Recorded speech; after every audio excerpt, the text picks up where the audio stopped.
this kind of robots, because robot can work as a kind of body, and AI can be the mind of these kind of robots, and they can come together to solve the real world problem. So like sensors and Yes, actuators, Uttam is physical slightly presence slightly more, sir. come from robots, and then model reasoning and behaviors, all these come from the intelligence part. And they can solve some of the key problems which is being studied in robotics for decades, like perception, how the robot will be able to look around or make some sense from the environment, or interaction, how they will be able to interact with the environment or with the people. And then manipulation, which I mentioned, the physically acting in the environment, and navigation, which is to move around in the environment, as well as learning, and that how robot can learn from experience and then evolve and perform better with time and with experience.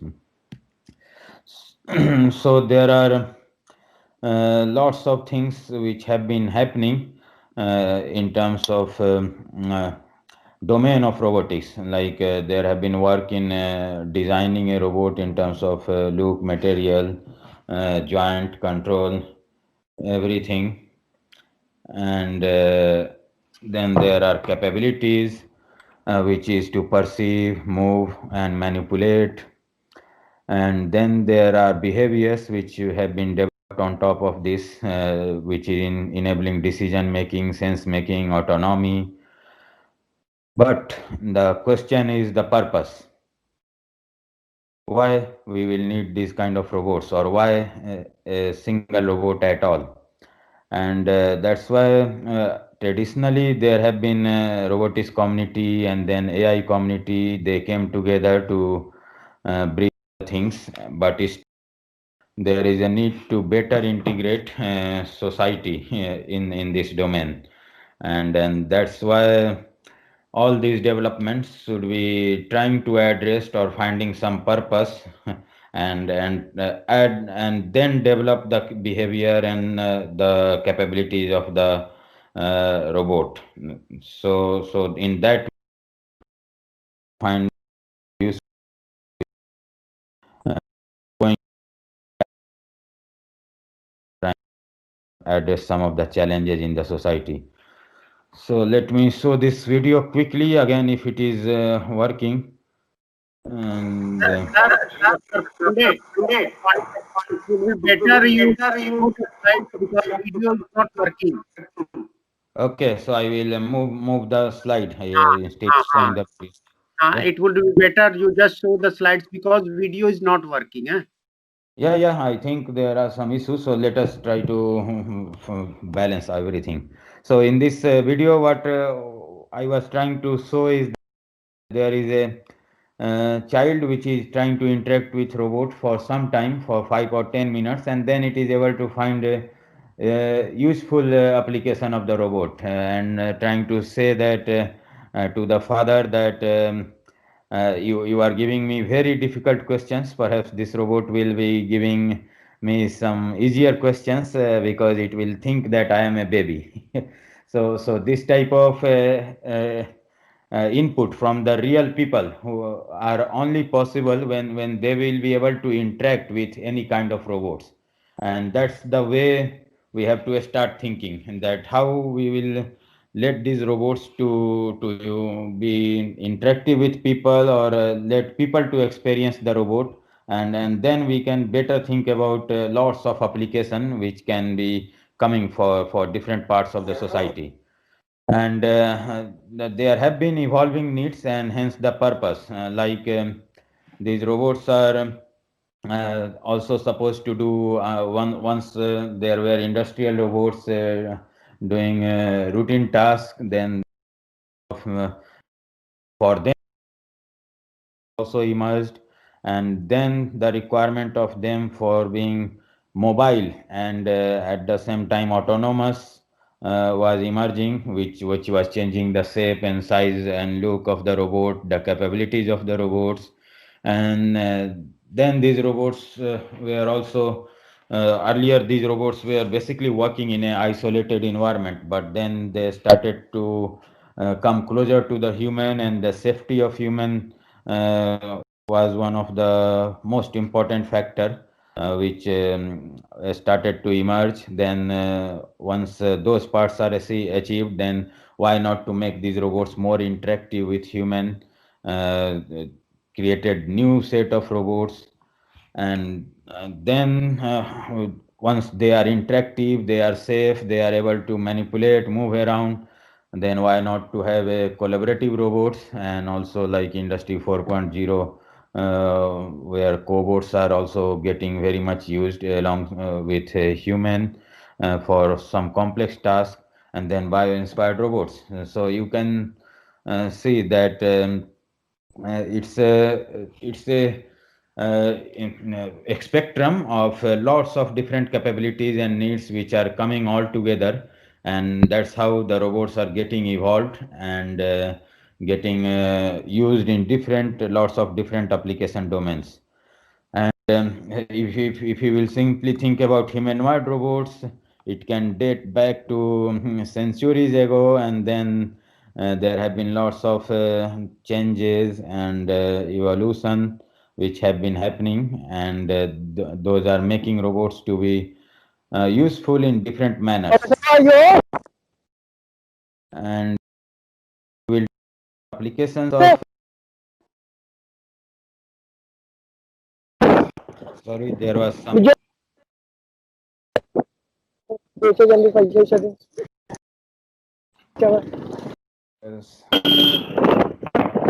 So I should continue. So applications of robots are again wide ranging. They are getting used in elderly care and rehabilitation facilities, and then healthcare, medicine, surgery, education, skill development, defense, security, prediction, monitoring, logistics, supply chain, transport, mobility, agriculture, water management, and list is really endless. Like you can think about a smart utility, a smart city, disaster and relief operation, manufacturing, space, marketing, arts and creativity, entertainment, game, tourism. So these robots are almost trying to find application in different parts of society, or different sections of day-to-day life. uh, and um, uh, and there is a radical shift in the way these robots have been working. So earlier robots were basically in a kind of a natural environment, and then human-centered environment and a robot-centered environment. Uh, I again hope that slides are moving, because again I have been told the slide is 10th slide. I don't know why. Okay. Can you please confirm that the slide you are seeing is robot operational environment? No, sir. No, sir. We are still on 10th. That is the perspective. Just show the slides, sir. Huh. Okay, like this it is We are on visible. Now we are on the 18th slide. That's good. So let us do like this, because I think there is some problem in moving the slides or displaying. Right. So It is yeah. taking some time, sir. You just tell us. You start with 10th and show other slides and come to this 18th slide. And Yeah, just, sir, yeah. I would request you to please tell whether you are on this slide or not before starting. Okay, so now you can see the 10th slide, the user perspective. Okay. Now 11th, sir. Yes. Okay, yeah. So this, because I have already told all these things. Right, So right, right. yeah. So robots and AI, once they are coming together, they are serving as the body and mind, and then they can, and there are traditional problems of perception, interaction, manipulation, and navigation, which you can think to be solved better. And once we talk about the real purpose of the robot, then we have to move beyond traditional robotics and the combination of AI, and try to integrate societal needs and society, and try to address what are the current challenges which we should be solving. And to find a purpose, we can think about a different way. One is also to let people interact with the robot, and then they can also suggest lots of interesting things, like here in this video which I was trying to say. And this slide I think you did not see. So this was the slide where I wanted to say that there are lots of different needs which are evolving and because of those needs, the shape and size and look of the robot are changing, as well as their capabilities. And this was simply a historical perspective which I wanted to give again. And then I also try to show the, even if we will talk a particular kind of robot which is humanoid robot, those are also changing and evolving with her time.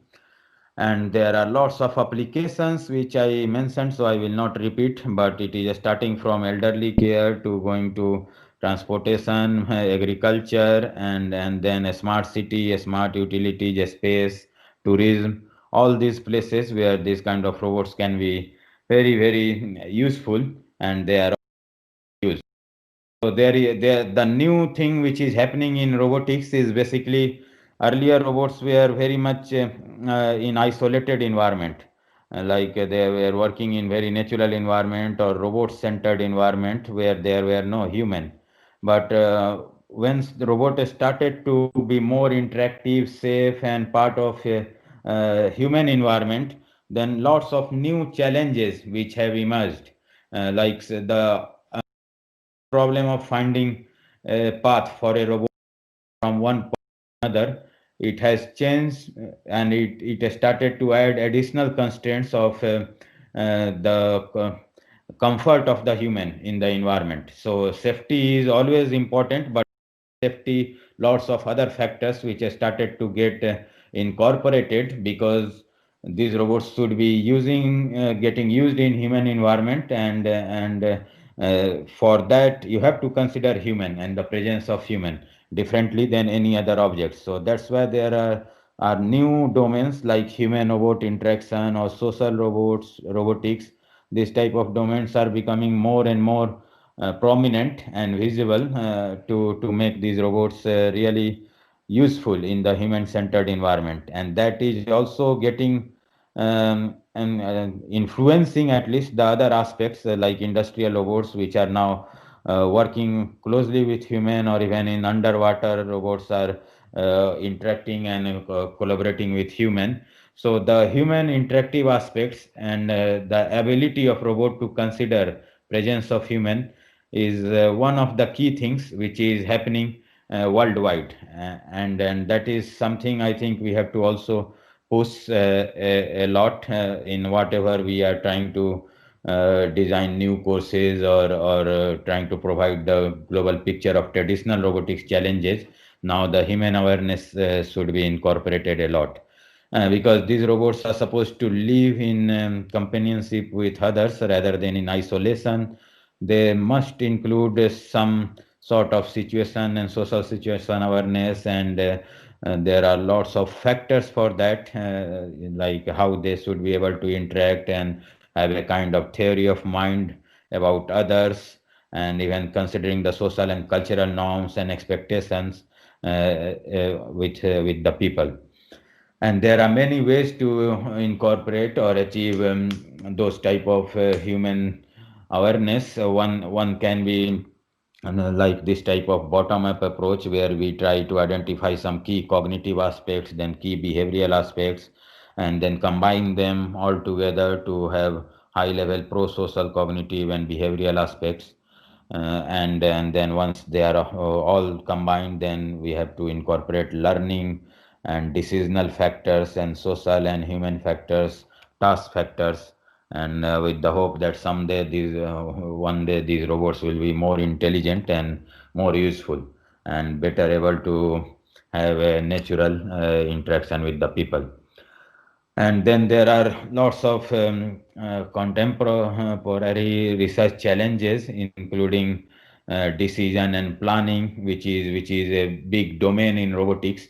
That how a robot should be able to plan if a goal is provided or if a task is provided, what should be the decisional abilities, then the social signaling, understanding, and then natural interaction, which you are already seeing in smartphones. At least you are seeing that they are able to perceive you, also trying to interact with you in a natural way using natural language. So once there are robots, there are many other modalities of natural interaction which we have to consider. And then they should be also moving in the real life uh, environment, and that is already a very important topic to consider, and that how changing natural lighting condition or very diverse and dynamic environment, how in those type of scenario robots can still perceive and make some sense and move around, and then do some physical task and compliance. So these are, if you will see the real deployment or application perspective from robots, these are some of the key things which we must consider. And if we will just see different dimensions along which lots of training or research are moving, is again bringing manipulation, which is key. Robots should be able to manipulate the things in the environment, navigation, move around, and interaction. And different way of combining these are happening a lot in the world. Like if a robot which can manipulate as well as interact with people, we will achieve some interactive manipulation capabilities. If the robot is able to navigate and interact with people, then you can have robot guide, museum guide, or any kind of other robots where moving around and interaction is needed. Similarly, if we will combine all these, we will get some other kinds of robots and capabilities which will be fulfilling some of the other needs. So the research is either along one of these verticals or dimensions, whatever you can say, and then how to combine those. And obviously the learning and decision making factors are there in all these aspects. So these are some of the robots in which on with whom basically I have also worked. So you can see starting from mobile robot to manipulator to different kind of humanoid robots. So it is again a wide range of robots, but there is something you can try to find a kind of common aspect. Like if we will simply talk about mobile robot, then it is the base of a complete robot. And if someone wants to work on the base of the robot, you can see where it will be fitting. It will be making another humanoid robot to move around or walk. And then if you will work on the hand and arm and manipulation, we can think about lots of application including industrial as well as other physical activities. And then interactive robots are also where you have to design some interaction modalities. So it is again to give you a picture that one way to see this thing is that simply combining all these capabilities together, and then you are getting a kind of humanoid robot which has navigation, manipulation, and interaction capabilities. But it is not case that it has to be always humanoid robot.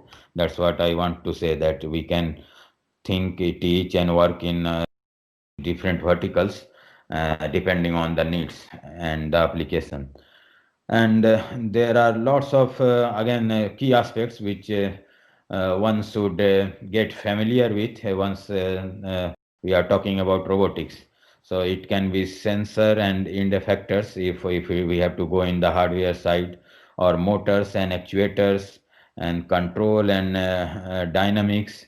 And I think some of those you will be already having experience in the coming sessions of this faculty development program. And then there are different perception components, and then interaction component, action components, and not to forget that standards and certifications are also very important to think about. So that's why there is again I wanted to show a spectrum of different components which we have to consider and then see where we want to develop the expertise. And in terms autonomy, they can be having different autonomy, like they can be simply a robot which is completely controlled by human.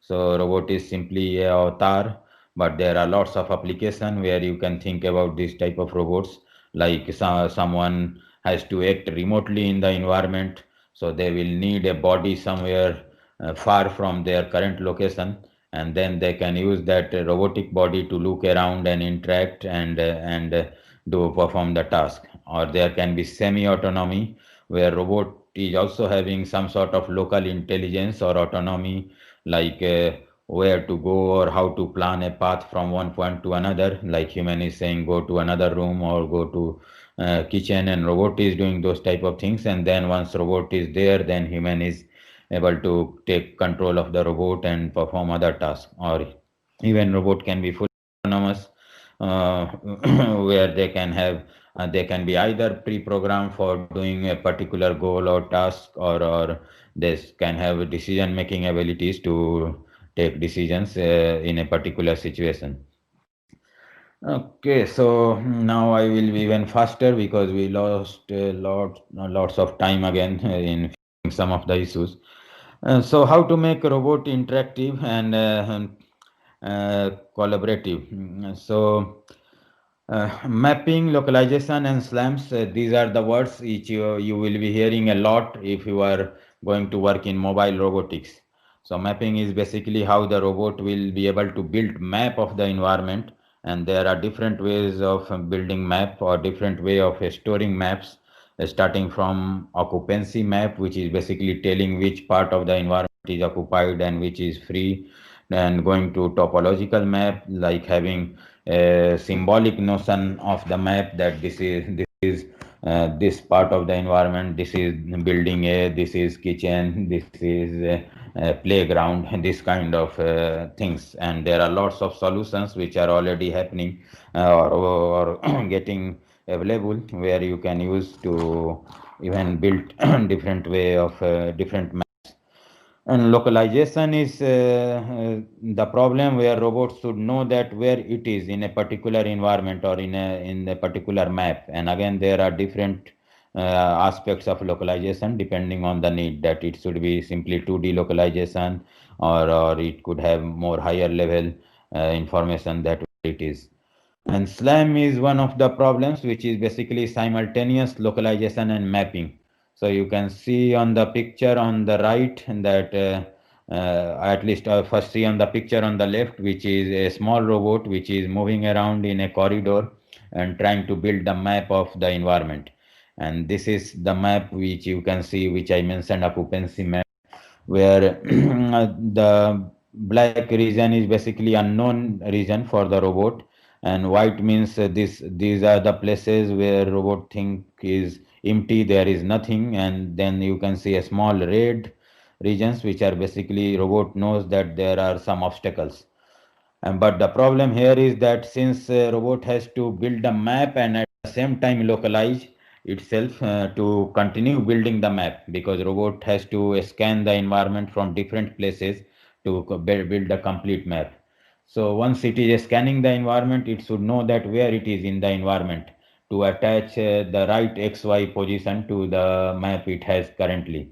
And there are some errors because of the sensors and because of the motors and incorporated because of many other regions.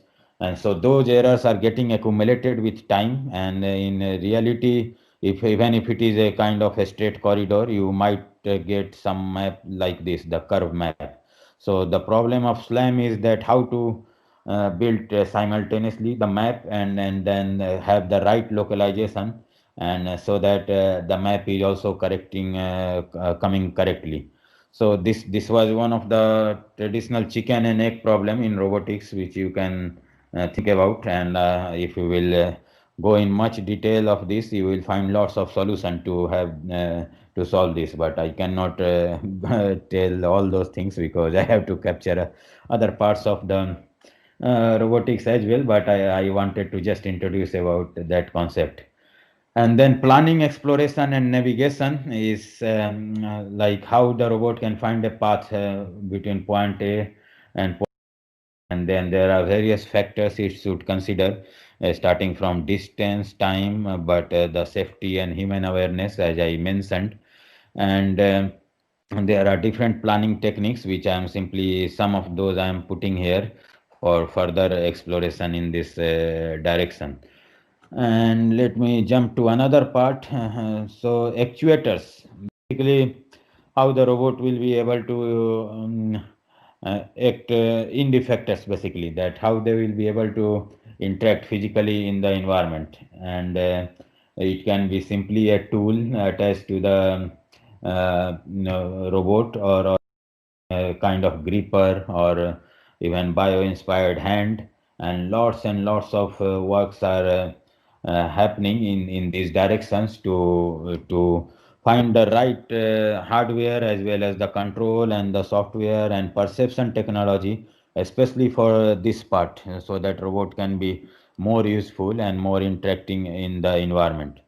And then if you will see, there are various way of seeing how robot can be working in the environment. One of those is a global view is that robot is perceiving the environment, and then it has to build some plans to achieve the goal based on how the environment is looking like for the robot, and then it has to execute the plan, or to act in the environment. So this is one of the simple loops where you can see that perception is again the key.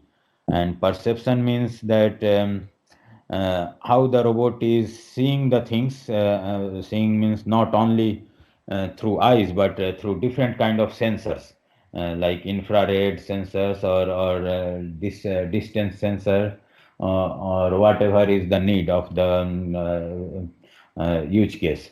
And then robots should be able to perceive the environment, and the people, and then emotional state of the people, if that is also one of the requirement, then about the situation, as well as the internal state of the robot itself, so that it knows that how I am and what is my internal health, and then take appropriate action, avoid any damage or issues. So again, it's a spectrum of perception where different kind of technologies should be working together to solve those problems. And simply a task of picking and placing some object is also a complex task, because it has to find a configuration that how to reach to pick the object, and then carry the object, and then place the object.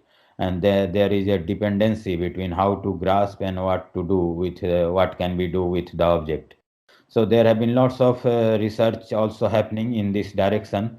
Like you can see that if robot in this picture, if robot has to give something to someone, it should be able to also consider that how I will hold the object and how I will give the object, so that other person can take it, and there is a space on the object for other person to grasp the object. So there are this type of high level decision making which are needed even for pick and place like task, which might be very simple in one sense, if everything is simply pre-planned in an industrial setting. But if there is human in the environment and the environment is dynamic, there are lots of other factors we should consider.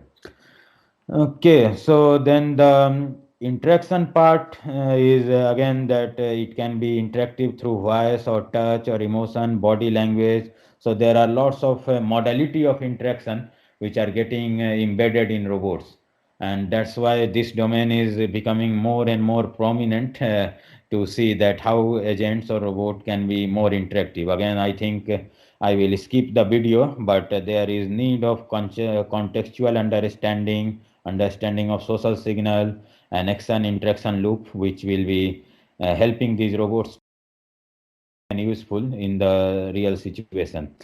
And I don't know if you will be able to see this part, but and there you can see that there are lots of components which should be working together. And I will not go in detail, but understanding about what someone can see or reach is called the notion of perspective taking, like reasoning from other perspectives, others perspective, and that is also very much used in robotics. and then what others can do in the environment and how they can do. All these things should be combining, and you can see some of the references there to go in more detail, which will be making these robots useful. And here I, if you can see in this video, let me run this. It should be very short one. So here the robot is able to plan a joint task of throwing an object in the trash bin. And it is the robot which is planning that there are different people in the environment, and the task can be achieved in a more efficient way. Instead of robot to go, or some one person to go take the object and put in the trash bin, we can do it in a collaborative manner. So all this kind of high level plan generation of a collaborative robots can be achieved with once we will combine basic building blocks all together.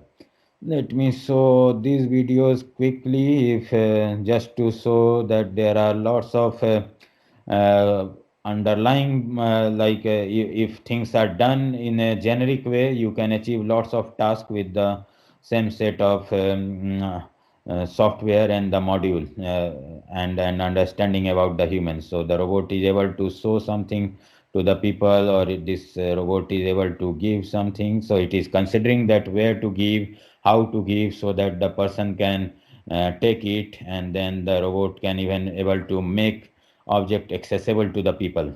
Like it is simply taking the object and considering and computing where to put so that people can take it. Okay, so again, these are some of the advancement which are happening in the domain of human interactive robots. And as I mentioned, these robots should not only maintain safety, but also the comfort and naturalness and sociabilities, so that they are able to show high level socially aware behavior for different tasks. So I will again skip this video, but we can start making the robot to learn something just by interaction. So I will send separately these links because I think videos are not working. And here you can see someone is holding the hand of the robot and trying to teach how to make a pancake or something, and then robot will learn different aspects of this. And learning is also moving towards even watching videos or demonstration and then trying to make sense out of that. So this is the level of learning which is happening in different domains for robotics. And then there is a need simulation and data visualization, so that we can see how these robots can be performing in the real world situation. So there are lots of simulation tools which are getting built. And in terms of software architecture, again there are different components, and depending on needs it can be varying and different. But in general, there should be a layer which will be sensing and acting in the physical world or simulated world, and then there are layers on the top of that, which is modeling and reasoning, then planning and decision making, and then control and execution, which is combined with learning and data module to provide all different sort of capabilities which is needed. And then the supervisor kind of module will monitor all these modules and reinitiate or extract a particular task or action. So now quickly let me just touch about the societal applications of robots which are happening worldwide, which will give you some context that how these robots are getting applied. So in healthcare and elderly care, they are getting used for personalized and preventive healthcare, telemonitoring, telemedicine, also transcultural nursing. So I was involved in one project. I think that was one of the first project in the world at large scale, where different cultural aspects have been considered in making robot intelligent. And we also put some sort of high level cultural aspects of India and Japanese culture, as well as some European culture, to see how robot can be behaving differently, and they can be used for boosting physical and cognitive health of the people. We are also working in one project in India, where with IISC and Tata also, where TCS, where we are trying to see how teleoperated robot can be used in healthcare and the related domain. And elderly population is one of the societal challenge and needs, and there is a term which is called silver tsunami, which is basically how we will take care of our elderly population.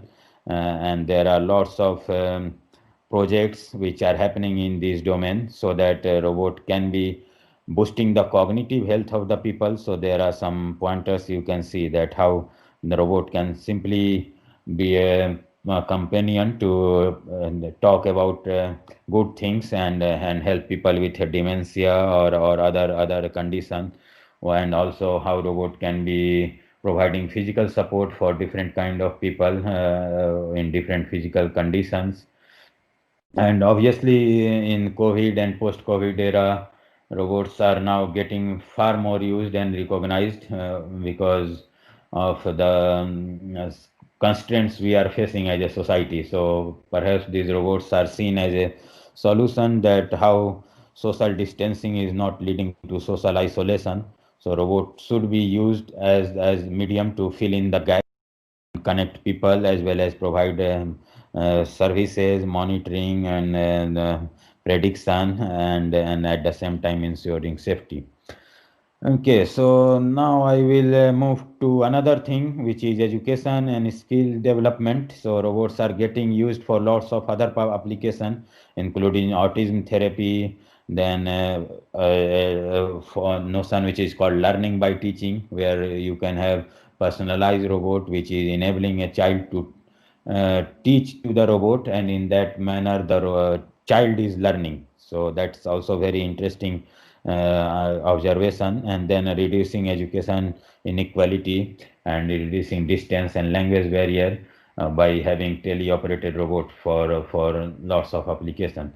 And for autism therapy, there have been encouraging outcome. Once there are many projects which are exploring in this direction, and robots are seen very useful, at least assistive in autism therapy as well. And there is another pointer which I mentioned where you can see how many different roles a robot can have in education, and there are lots of projects and advancement which are happening in this direction. And robot can be also used for various other purpose, like even why not to preserve art and culture, spread awareness about a particular aspect. And especially in India, we are very diverse, and I think we can see robotics and AI as a medium to bridge the diversity and at the same time create awareness. Like in this video, which I will again not run, you can see robot is able to make a sketch or drawing by in a particular art form which it has been programmed by a professional artist. And then there are also other applications in various other aspects. Okay, so now let us see some market. And so there are different markets: mobile robot market, which is growing a lot, industrial robot market, drone, cleaning robot, and all these are um, moving in the way that they are trying to capture different segments of applications. And again, if we will simply go in trying to see interactive robots market, then there are humanoid robot, then service robots, and once you will combine all together, so there is a new kind of market which is coming, which is robots which are able to provide some services, and which are also socially interactive, and which are kind of humanoid robot.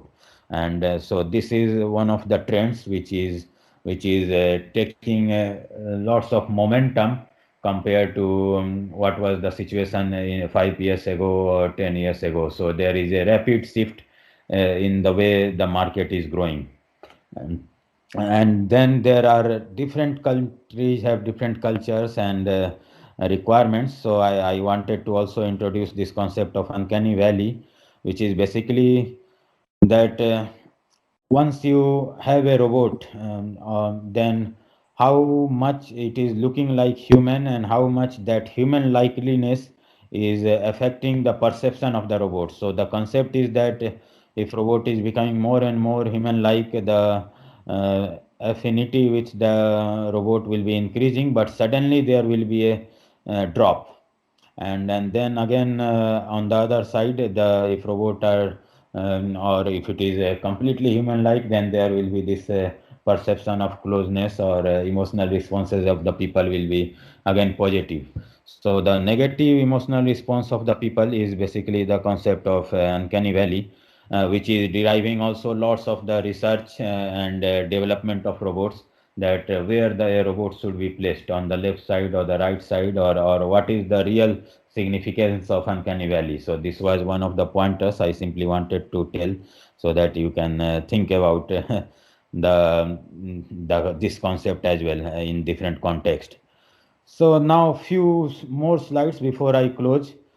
So anyone can contribute in this new era of robotics. Like if you are from AI or cognition, or even from psychology, or from arts and creativity, or sociology, engineering, science, or animation, whatever is the background, there are lots of opportunities to work together to create more useful and engaging robots for a purpose. And obviously, people from policy and then laws and regulation, those should be coming all together. So the key here is that the transdisciplinary nature of this domain, and so which is aiming that 1 plus 1 should be 2, like achieving something which is more impactful and going directly to the society.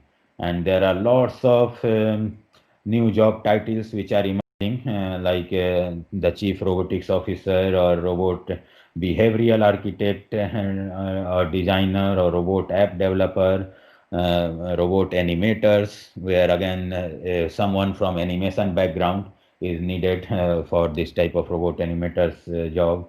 And then some non-technical job titles are also emerging with a special expertise, like educational robotics experts or healthcare robotics experts. So it's a really wide ranging and fast expanding field where everyone is finding a way to contribute. And obviously, as companies, startup companies have lots of potential, because they can provide different services or solutions, or simply develop apps for this kind of robots. Like there have been mobile phone, a smartphone, and then app industry came for developing different apps for a smartphone. So similarly, there will be a smart robots, and then there will be bigger industry which will be app development for those kind of robots. And then if we have to achieve something with these robots, so human-centered approach and interdisciplinary collaboration, and industry, academia, end user integration, and technology transfer from different domains, and ecosystem building will be some of the key things to really make some impact. And instead of trying to reinvent the wheel, or trying to simply repair the wheel, or improve the wheel, why not we should all combine together and then try to create something which is more impactful and useful. So I think this slide will not look nice here, but I wanted to again say that the ecosystem includes industry, end user, policy maker, academics, general public, media, even funding agency, insurance sector, all coming together. And then we can also achieve some Atmanirbhar Bharat vision, and having with right kind of collaboration, and then bring India at the forefront of the technology. So let me show this slide. If this is, I think I should somehow show this one. Okay. Please confirm if you are able to see in this slide that. Yes, sir. Need Uh, multidisciplinary collaboration. Yes, sir. Yes, so this slide is basically trying to say that perhaps we want to develop something on the right, a water tap which is able to regulate hot and cold water. But if the collaboration is not done well, or integration of different components are not done well, we will result in something like this, where you are trying to create a breeze with two different taps, which perhaps one is giving hot and cold water, and then try to make something which is producing the result, but it is not sustainable, not robust, and cannot go or you cannot make even the scientific or technological impact. So it is very important that how the right approach and ecosystem and the right kind of player and even the right kind of approach. You can even think this as a robotics and another as AI. So how they will be combining together to create the right thing for which is needed.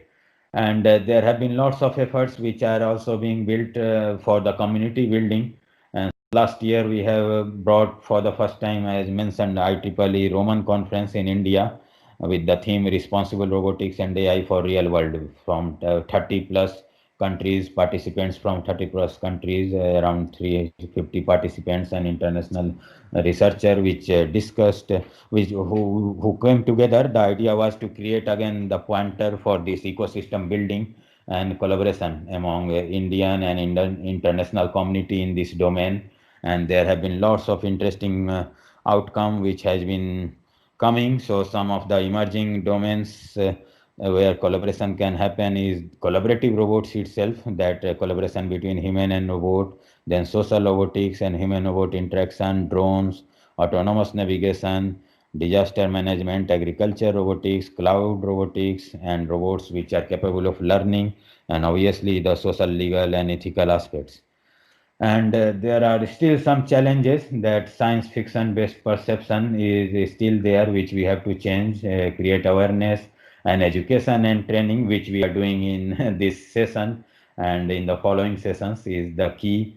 And then the technology readiness level of whatever is being done is something which should be addressed at serious level. And that's why the testing facilities and right kind of infrastructure will be needed.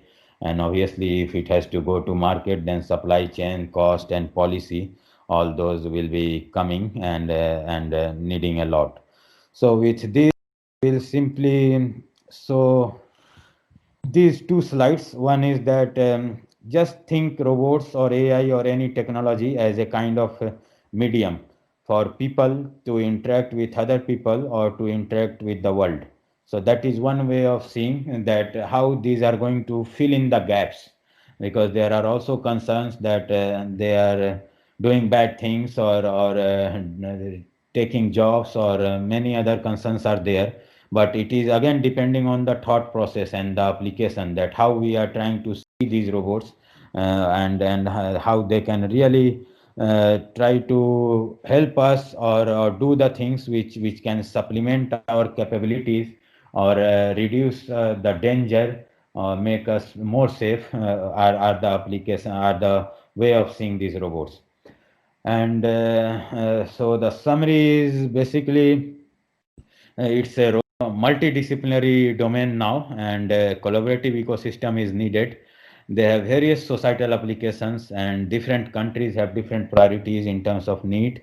Some of the R&D directions and training directions are how these robots should be able to perceive, plan, interact, manipulate, learn.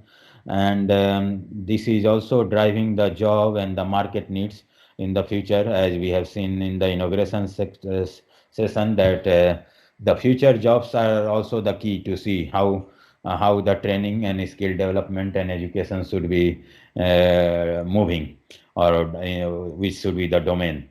And then there are different markets growing in different segments. Obviously, issues about social, legal, and ethical aspects, which will need bigger community, including policymakers, to get involved. And there is a long way to go, but the journey is very interesting. That's what I can say. So in the future, these robots will combine the powers of human society, robots itself, AI, art, and creativity. And the hope is, which is already happening, is right and responsible robots which will coexist with us, for us, and in complete harmony without much worry, for better life experience. And why not, we should have more time and space for us and our creativity, and reduce our self exploitation and our overload. So that's how we should start seeing this type of technology, from making and helping human and making impact in our life, the positive impact. So I will stop here. Thanks a lot, and I am extremely sorry that it is first time I am facing this problem, that videos or slides were not moving. But I hope I was able to give the message which I wanted to give. So thanks again, and if any question or any doubt, we can even discuss later on. My email was there, or I can share my email, or even now if the time permits. So thanks again. Yeah. Okay.